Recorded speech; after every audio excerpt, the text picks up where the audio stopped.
Ang lasa. Hindi maipinta yung mukha. Nagse-selfie pa tong isa. Sa inyo. Tikman. Ayaw, tikman.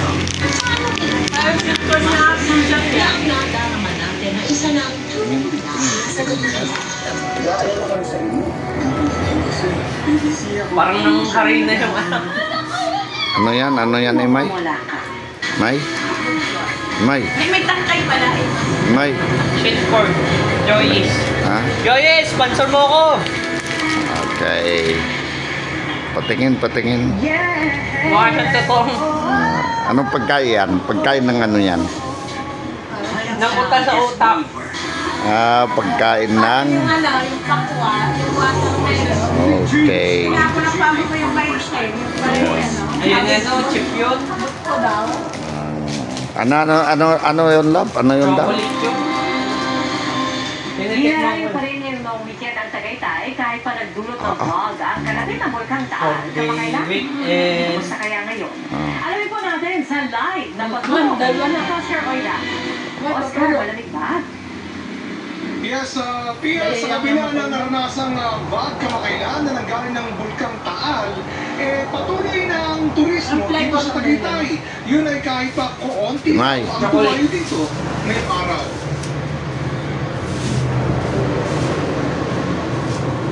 Bakit na Tagaytay kanyang umaga? Gusto nyo pala eh. Wala ang mabigat na daloy na trapiko na karaniwan ang sumasalubong sa mga bakasyon sa tuwing holiday.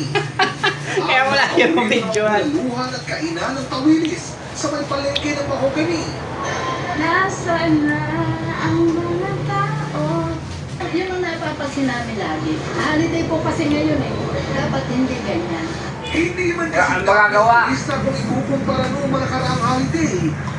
Yan ang vlogger. Ilang pasyalan dito. Si J-Mar. Ano naman ito? Ang mga bakasyonista. Choco crispy. Ako napunta dito. So, parang viewlist ako. Yun, vlogger. Ito na bago. Ito bago. Pa, ito. Iwalas po mag-asal po yung tapos hindi rin naman po. Yan, sa ba? Ayon sa Tagaytay Tourism Council, mas kakaunting araw ang turista ngayong araw. Usually, sir, nakaranas ng mga 10,000 tourists pagkakaganit po mga holiday. Pero as of now, mga nasa 7,500 mga nakakaraan po ng mga long weekend holidays katulad po kung naranasan natin po yun.